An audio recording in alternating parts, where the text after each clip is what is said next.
हम कर रहे हैं रिलेटिव परमिटिविटी और डाइलेक्ट्रिक कांस्टेंट, ठीक है। जो अपना रिलेटिव परमिटिविटी होता है उसको आप डाइलेक्ट्रिक कांस्टेंट भी बोल सकते हो। देखो इसमें क्या होता है, अकॉर्डिंग टू कूलम्ब्स लॉ। अब आपको ये पता होगा कि कूलम्ब्स लॉ क्या होता है आपका, force is directly proportional to the product of charges and force is inversely proportional to the square of the distance. तो force is directly proportional to the Q1 Q2 upon R square, ठीक है।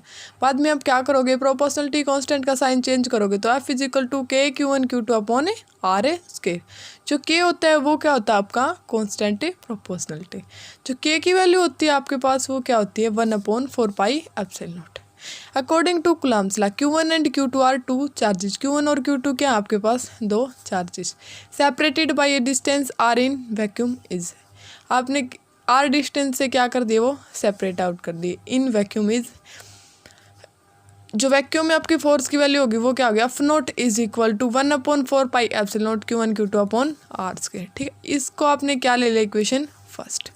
जो आपका epsilon not होता है वो आपको किसको रिप्रेजेंट करता है, epsilon not is absolute electrical permittivity of free space. जो आपकी एब्सोल्यूट इलेक्ट्रिकल परमिटिविटी होती है फ्री स्पेस की वो क्या होता है आपका epsilon naught. If the same charges are held, ठीक है, अगर आपके पास क्या हो, सेम चार्जेज हो, the same distance apart in a material medium of absolute electrical permittivity epsilon. जो आपका absolute electrical permittivity of free space को आप किससे रिप्रेजेंट करते हो, एप्सिलॉन नॉट से, ठीक है। अगर आपका if the same charge Q1 Q2 आपके पास चार्ज हो और डिस्टेंस क्या हो आर हो, are held the same distance apart in material medium of the absolute electrical permittivity आपको किसको रिप्रेजेंट करेगा, एप्सिलॉन से, ठीक है। The force of interaction between them, जो फोर्स होगा वो किसको इंटरेक्शन किस किस के बीच में होगा, चार्जेज और इनवर्सली प्रोपोर्शनल किसके होगा, डिस्टेंस के, ठीक है। अब देखो Fm है ना, Fm इज इक्वल टू कोई भी मीडियम है उसमें आपकी फोर्स की वैल्यू क्या होगी, Fm is equal to 1/4πε Q1 Q2 upon R square, ठीक है। इसको आपने ले लिया इक्वेशन सेकंड। अब आप क्या करोगे, डिवाइड करोगे इक्वेशन फर्स्ट एंड सेकंड, ठीक है। जो फर्स्ट इक्वेशन आपकी निकली है F0 is equal to 1/4πε0 Q1 Q2 upon R square. जो आपकी इक्वेशन सेकंड निकली है वो क्या निकली है, Fm is equal to 1/4πε Q1 Q2 upon R square.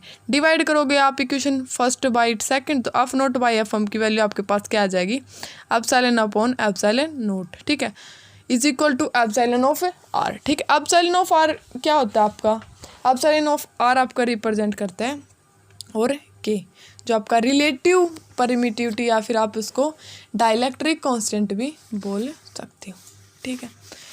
अब देखो इसके बाद एप्सिलॉन आर क्या हो गया आपका, epsilon r is relative electrical permittivity और डाइलेक्ट्रिक कांस्टेंट की, ठीक है। आप इसको एप्सिलॉन आर भी बोल सकते हो और के भी बोल सकते हो। एप्सिलॉन आर किसको रिप्रेजेंट करेगा, रिलेटिव इलेक्ट्रिकल परमिटिविटी और डाइलेक्ट्रिक कांस्टेंट आपका क्या होता है की, ठीक है। अब देखो एप्सिलॉन ऑफ आर और के की वैल्यू यहाँ से क्या निकलेगी, उसका फॉर्मूला क्या निकलेगा अपने पास, capacitance of a capacitor with dielectric in between the plates. Capacitance होगा किसका, कैपेसिटर का, विद डाइलेक्ट्रिक किसके बीच में होगा, इन बिटवीन द टू प्लेट के बीच में होगा, ठीक है।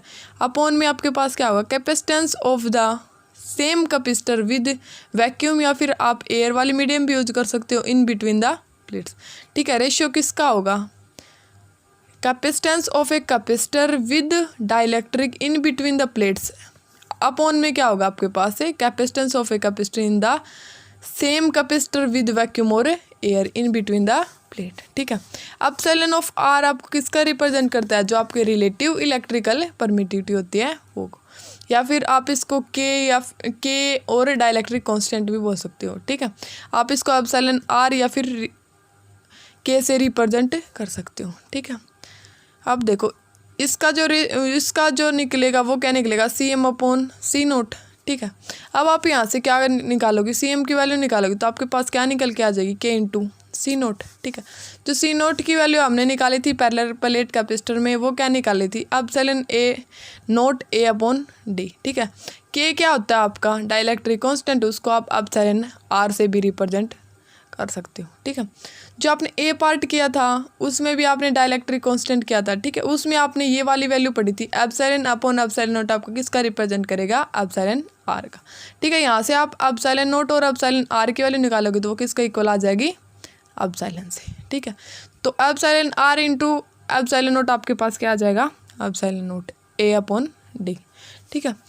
The value of epsilon r और K for common dielectric material, जो वैल्यू होती है एप्सिलॉन आर रिलेटिव परमिटिविटी या फिर आप उसको डाइलेक्ट्रिक कांस्टेंट भी बोल सकते हो, फॉर कॉमन डाइलेक्ट्रिक मटेरियल के लिए होता है, ठीक है। इसके बाद आपके पास नेक्स्ट टॉपिक आते हैं energy stored in series combination, ठीक है। आपने energy stored in a capacitor के बारे में पढ़ लिया पिछले लेक्चर्स में, ठीक है। अब देखो energy stored in a series combination, उसमें अपनी एनर्जी की वैल्यू क्या निकली थी, U is equal to Q square upon 2ac। अब सीरीज कॉम्बिनेशन करते हैं, इन्हें सीरीज कॉम्बिनेशन, जो सीरीज कॉम्बिनेशन था उसमें अपनी जो कैपेसिटेंस की वैल्यू निकली थी वो क्या निकली थी, 1/c is equal to 1/c1 plus 1/c2 plus 1/c3 and f2 so, ठीक है। यहाँ से आप इस वाली इक्वेशन में c की वैल्यू पुट करोगे, 1/c की वैल्यू पुट करोगे तो आपके पास क्या आ जाएगी, क्यू स्क्वायर अपॉन 2, 1/c की जगह आपके पास क्या आ जाएगा, 1/c1 plus 1/c2 plus 1/c3 and f2 so, ठीक है। अब आप इसके अंदर मल्टीप्लाई करोगे, Q square upon 2c1 plus Q square upon 2c2 plus Q square upon 2c3 and f2 so, ठीक है। जो आपका u था ना वो किसको रिप्रेजेंट करता था, आपका क्यू स्क्वायर अपॉन 2c को, तो u1 किसको रिप्रेजेंट करेगा, आपका क्यू स्क्वायर अपॉन 2c1, और u2 किसको रिप्रेजेंट करेगा, आपका क्यू स्क्वायर अपॉन 2c2, और u3 किसको रिप्रेजेंट करेगा, क्यू स्क्वायर अपॉन 2c3, ठीक है। तो यहाँ से आपके पास क्या आ जाएगी, जो u होता है वो किसके इक्वल होता है, u1 plus u2 plus u3 and f2 so the total energy stored in a series combination is equal to the sum of potential energy, u किसको रिप्रेजेंट करता है, आपका पोटेंशियल एनर्जी को, स्टोर्ड इन इंडिविजुअल कैपेसिटर्स, ठीक है। जो आपका क्या होता है, देखो the total energy of a capacitor in a series combination, जो टोटल एनर्जी होती है सीरीज कॉम्बिनेशन सर्किट में is equal to the sum of the potential energy stored in a individual capacitor, ठीक है। उसका रिजल्ट आपके पास क्या निकला, u is equal to u1 plus u2 plus u3, ठीक है। इसके बाद आपके पास नेक्स्ट टॉपिक आते हैं energy stored in parallel combination, ठीक है। एनर्जी स्टोर्ड किस में करेंगे, पैरेलल कॉम्बिनेशन में, ठीक है। u is equal to 1/2 cv square, ठीक है। ये वाला फॉर्मूला हमने कहाँ पे किया था, जो हमने पिछले लेक्चर्स में एनर्जी स्टोर्ड किया था, मतलब एनर्जी निकाली थी कैपेसिटर्स की, उसमें क्या था, u is equal to 1/2 cv square, ठीक है। इन पैरेलल कॉम्बिनेशन, पैरेलल में आपका जो कैपेसिटेंस का रिजल्ट निकला था ये भी आपने पिछले लेक्चर में पढ़ लिया, वो क्या निकला था, c is equal to c1 plus c2 plus c3, ठीक है। अब यहाँ से आप u is equal to 1/2 v square को कॉमन ले लोगे और c की वैल्यू यहाँ पे पुट कर दोगे, c1 plus c2 plus c3 and f2 so, ठीक है। अब u is equal to 1/2 c1 के अंदर मल्टीप्लाई करोगे, c1 v square plus 1/2 c2 v square plus 1/2 c3 v square. तो यहाँ से आपका जो u निकलेगा वो किसके इक्वल निकलेगा, आपकी u की वैल्यू क्या थी, 1/2 cv स्क्वायर, तो u1 की वैल्यू आपके पास क्या आ जाएगी, 1/2 c1 v स्क्वायर, और जो आपके पास u2 निकलेगा उसकी वैल्यू क्या आ जाएगी, 1/2 c2 v स्क्वायर, जो u3 निकलेगा उसकी वैल्यू आ जाएगी 1/2 c3 v square. The total energy stored in a parallel combination is equal to the sum of the potential energy of individual capacitor, जो टोटल एनर्जी स्टोर्ड होगी parallel combination में वो भी किसके इक्वल होगी, sum of the potential energy of the individual capacitor, ठीक है। जो इसके बाद आपके पास टॉपिक आता है वो कौन सा आता है, देखो energy density of a capacitor. Energy density निकालेंगे किसकी, कैपेसिटर की। देखो द एनर्जी पर unit volume of a capacitor, the energy पर unit volume of a capacitor is called energy density. Energy density क्या होती है आपकी, द एनर्जी पर unit volume of a capacitor, the energy पर unit volume of a capacitor is called energy density, ठीक है। Energy density आपको किसके इक्वल आएगा, इसका फॉर्मूला क्या बन जाएगा, यहाँ से एनर्जी अपॉन वॉल्यूम, ठीक है। आपने क्या लिए, 2 पैरेलल प्लेट्स ले ली, ठीक है। एक पे आपने ले लिया प्लस क्यू चार्ज, एक पे आपने क्या ले लिया माइनस क्यू चार्ज। जो आपने इलेक्ट्रिक फील्ड की वैल्यू निकाली थी वो किसके इक्वल आई थी, सिग्मा अपॉन एप्सिलॉन नॉट, ये आपने पिछले लेक्चर्स में पढ़ लिया, ठीक है। जो सिग्मा की वैल्यू यहाँ से निकलेगी वो क्या निकलेगी, सिग्मा क्या था आपका सरफेस चार्ज डेंसिटी, वो किसके इक्वल आएगा, चार्ज अपॉन एरिया, ठीक है। यहाँ पे सिग्मा की जगह आप वैल्यू पुट कर दोगे चार्ज अपॉन एरिया, तो यहाँ से आपके पास वैल्यू आ जाएगी q upon epsilon not into a. यहाँ से अगर आप is equal to q upon epsilon not a आपके पास, यहाँ से आप क्यू की वैल्यू निकालोगे तो आपके पास क्या आ जाएगी, क्यू की वैल्यू आ जाएगी एप्सिलॉन नॉट ई ए। ठीक है, अब देखो एनर्जी यू है ना, वो आपके किसके इक्वल आ गई, energy U is equal to Q square upon 2c। ठीक है, तो एनर्जी का फॉर्मूला आपके पास क्या था, क्यू स्क्वायर अपॉन 2c था। ठीक है, u is equal to Q square upon 2c। ठीक है, अब आप यहाँ पे क्या करोगे, क्यू की वैल्यू पुट कर दोगे, एप्सिलॉन नॉट का स्क्वायर ई का स्क्वायर अपॉन ए का स्क्वायर अपॉन में 2c। ठीक है, अब देखो एप्सिलॉन नॉट का स्क्वायर ई का स्क्वायर ए का स्क्वायर अपॉन 2c की वैल्यू आपकी जो आपने पिछले लेक्चर्स में पढ़ लिया उसकी वैल्यू क्या थी, epsilon not a upon D. ठीक है, जो आपका पैरेलल प्लेट कैपेसिटर का जो रिजल्ट निकला था वो। अब देखो यहाँ पे u is equal to epsilon naught square E square A square upon 2c। C की जगह आपने कौन सी वैल्यू पुट कर दी, epsilon not a upon D. ठीक है, अब आप यहाँ पे क्या करोगे, u is equal to 1/2 epsilon naught, ये वाली इक्वेशन सोल्व करोगे। एप्सिलॉन नॉट एक एप्सिलॉन नॉट से एक एप्सिलॉन नॉट कैंसिल हो जाएगा, एक एरिया से आपका एक ए कैंसिल हो जाएगा। ठीक है, आपके पास जो रिजल्ट बचेगा वो क्या बचेगा, u is equal to 1/2 epsilon naught E square into A D. जो v होता है वो किसके इक्वल होता है, एरिया इंटू डिस्टेंस, वो किसके इक्वल होता है, वॉल्यूम के। तो यहाँ पे आप वॉल्यूम पुट कर दोगे, वॉल्यूम की value 1/2 C naught E square into V. जो आपकी यहाँ से एनर्जी डेंसिटी निकलेगी, एनर्जी डेंसिटी को आप यू से रिप्रेजेंट करोगे, वो क्या निकलेगी, यू अपॉन वी। ठीक है, यू अपॉन वी करोगे तो ये आपका क्या निकला है, यू अपॉन में वी करोगे तो वी से वी कैंसिल हो जाएगा, आपके पास जो रिजल्ट बचेगा वो क्या बचेगा, 1/2 एप्सिलॉन नॉट ई स्क्वायर। ठीक है, इसके बाद आपके पास जो नेक्स्ट टॉपिक आता है वो क्या आता है, कॉमन पोटेंशियल। ठीक है, आपका कॉमन पोटेंशियल क्या होता है, देखो वेहन टू कैपेसिटर या फिर कंडक्टर, आपके पास दो कैपेसिटर हो या फिर क्या हो conductor, are connected by a conducting wire, आप उसको कनेक्ट किससे करोगे, कंडक्टिंग वायर से। Then there will be transfer to charge from the capacitor of higher potential to the capacitor of lower potential. आप चार्ज का ट्रांसफ़र कहाँ पे करोगे, जो आपका हायर पोटेंशियल होता है उससे higher potential to lower potential, high level से लो लेवल में। ठीक है, चार्ज का ट्रांसफ़र कहाँ पे होगा, हाई पोटेंशियल से लो पोटेंशियल पे। The two capacitor will be acquires the same potential called common potential. अगर आपके पास दो कैपेसिटर हैं, ठीक है, वो एक्वायर्स किसको करते हैं, सेम पोटेंशियल को, वो आपके क्या होंगे, कॉमन पोटेंशियल। ठीक है, जो कॉमन पोटेंशियल का जो फॉर्मूला आता है आपके पास वो क्या आता है, कॉमन पोटेंशियल को आप वी से रिप्रेजेंट करते हो, उसका फॉर्मूला आपके पास क्या होता है, total charge upon total capacity. ठीक है, चार्ज आपने ले लिया Q1 Q2 और आपने कैपेसिटी क्या ले ली C1 C2, तो Q1 plus Q2 upon C1 plus C2।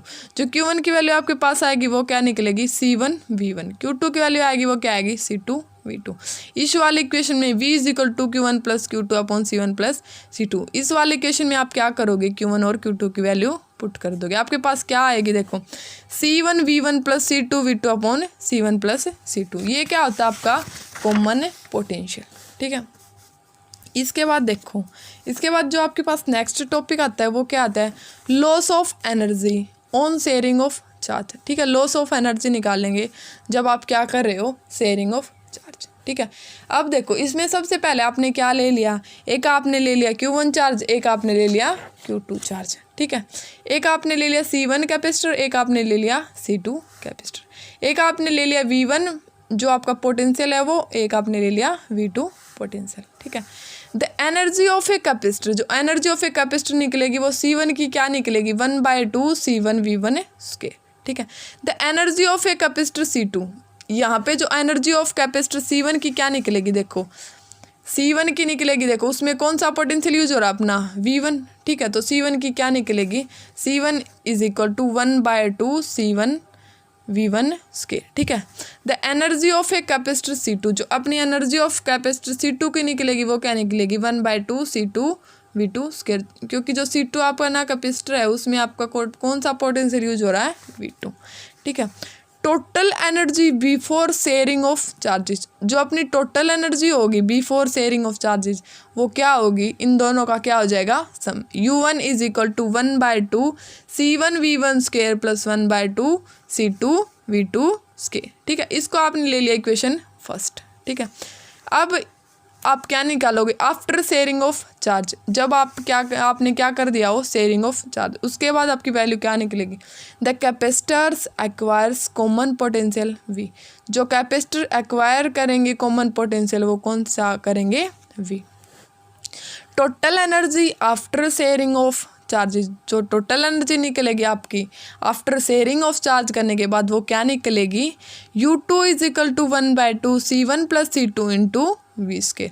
जो आपका V रिप्रेजेंट करेगा वो किसको रिप्रेजेंट करेगा, आपका कॉमन पोटेंशियल को। C1 और C2 किसको रिप्रेजेंट करेंगे, देखो C1 और C2 आपका कैपेसिटर को, C1 और V1, C1 और V1, C1 क्या होगा आपका कैपेसिटर, V1 क्या होगा आपका पोटेंशियल, C2 क्या होगा आपका कैपेसिटर और V2 क्या होगा आपका पोटेंशियल। ठीक है, अब देखो U2 की वैल्यू आपके पास क्या आई है, U2 is equal to 1/2 C1 plus C2 into V square.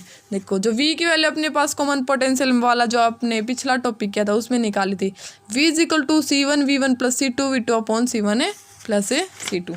इस वाले इक्वेशन में आप क्या करोगे, V की वैल्यू पुट कर दोगे 1/2 U2 is equal to 1/2 C1 plus C2 आपके पास था, इंटू में V स्क्वायर की जगह आपके पास क्या आ जाएगा C1V1 plus C2V2 upon C1 plus C2 का क्या हो जाएगा स्क्वायर। ठीक है, इसके बाद देखो, इसके बाद आप क्या करोगे, उस इक्वेशन को सोल्व करोगे। ठीक है, आपके पास U2 की वैल्यू क्या निकलेगी 1/2 C1V1 square plus C2V2 square upon C1 plus C2। क्यों निकलेगी, देखो यहाँ से देखो C1 प्लस C2 का क्या हो गया स्क्वायर हो गया, यहाँ पे क्या है C1 प्लस C2, एक स्क्वायर से क्या हो जाएगा ये वाला C1 प्लस C2 कैंसिल हो जाएगा, आपके पास अपॉन में क्या बचेगा C1 प्लस C2। ठीक है, यहाँ पे देखो जो आपके पास U2 की वैल्यू निकली है वो क्या निकली है 1/2 C1V1 प्लस C2V2 का square upon C1 plus C2। ठीक है, इसको आपने ले लिया इक्वेशन थर्ड। आपके पास किस किस की वैल्यू निकल आई, U1 की वैल्यू निकाल ली आपने, U2 की वैल्यू निकाल ली। ठीक है, अब आपको क्या निकालना है लॉस ऑफ एनर्जी। ठीक है, लॉस ऑफ एनर्जी का आप किससे रिप्रेजेंट करोगे डेल्टा ऑफ U, वो आपके पास क्या निकलेगा U1 माइनस U2। ठीक है, अब देखो आपकी जो U1 की वैल्यू निकली थी वो क्या निकली थी 1/2 C1V1 square plus 1/2 C2V2 square, minus जो आपकी V2 की वैल्यू निकली थी वो क्या निकली थी 1/2 C1V1 प्लस C2V2 का square upon C1 plus C2। 1/2 C1V1 का स्क्वायर प्लस C2V2 का square upon C1 plus C2। C1V1 plus C2V2 का क्या हो जाएगा whole square upon C1 plus C2।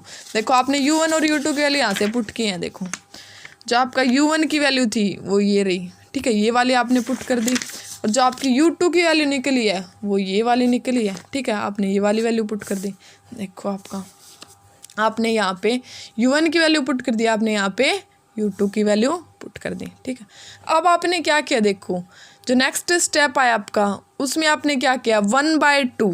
ठीक है, और जो C1 प्लस C2 है ना सारी इक्वेशन में से आपने क्या ले लिया कॉमन ले लिया। ठीक है, तो आपके पास ये वाली इक्वेशन बचेगी C1 plus C2 into C1V1 square plus C1 plus C2 into में C2V2 square minus C1V1 plus C2V2 का होल स्क्वायर। ठीक है, अब देखो डेल्टा ऑफ U की वैल्यू आपके पास ये वाली जो आप नेक्स्ट स्टेप करोगे वो कौन सा आएगा आपके पास delta U is equal to आपने ये वाली टर्म तो कॉमन निकाली है 1/2 इंटू C1 प्लस C2।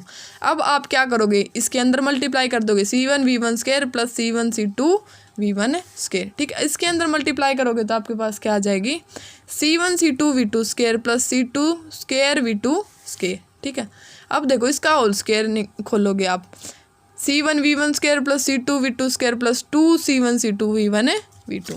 ठीक है, इस वाली टर्म से आपके पास जो C1V1 का स्क्वायर है, ठीक है, इसको माइनस को अंदर लेके जाओगे आप तो ये वाला कैंसिल हो जाएगा, ये वाली माइनस आप अंदर लेके जाओगे तो ये वाला भी माइनस का हो जाएगा, इससे ये वाला आपका कैंसिल हो जाएगा। तो आपकी इस वाली टर्म में से क्या हो जाएगा C1V1 का स्क्वायर एंड C2V2 का स्क्वायर क्या हो जाएगा आपके पास से कैंसिल।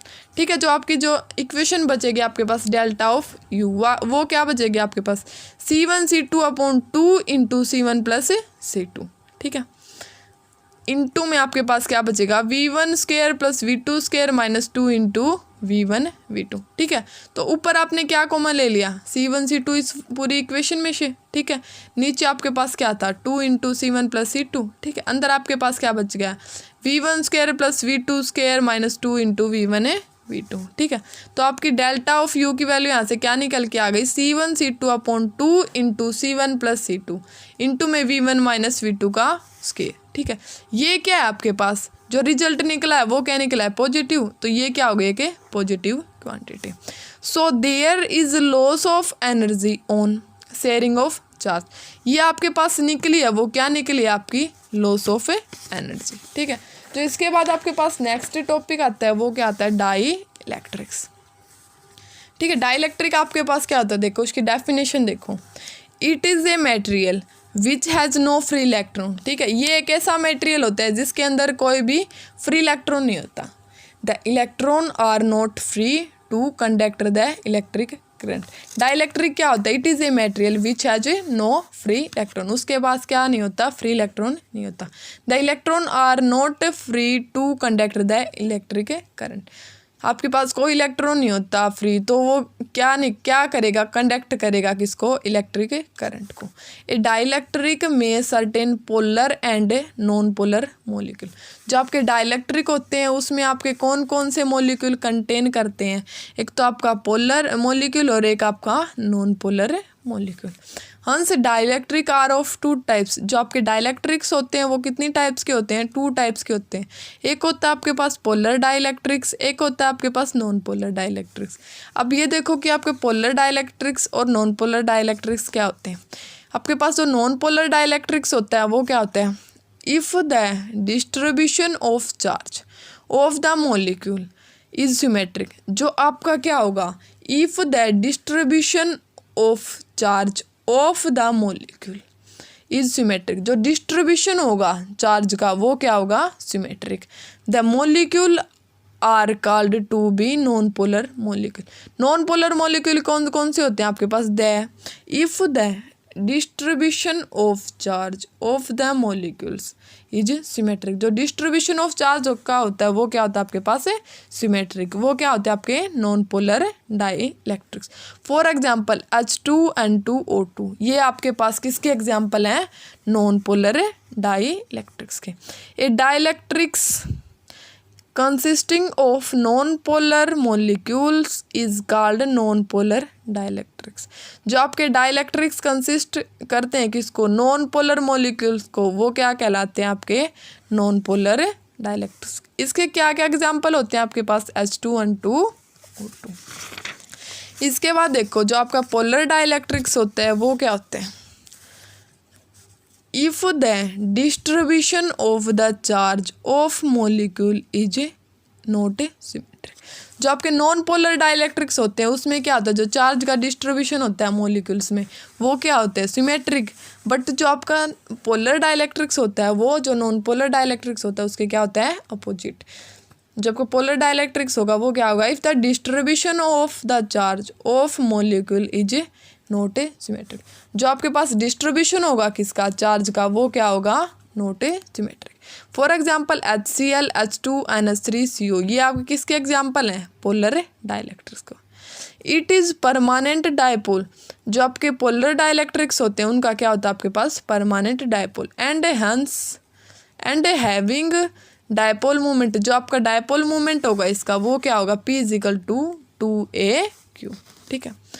जो डायपोल मूवमेंट आपने किया हुआ है वो क्या होता है P = चार्ज इंटू डिस्टेंस, तो चार्ज इसमें यूज कर लिया Q और जो इसमें डिस्टेंस यूज किया है वो क्या यूज किया है 2। जो पोलराइजेशन ऑफ डाइलेक्ट्रिक्स, जो डाइलेक्ट्रिक्स में पोलराइजेशन होता है वो क्या होता है आपका देखो, a dielectrics may have polar और non polar molecules if the molecules are non polar.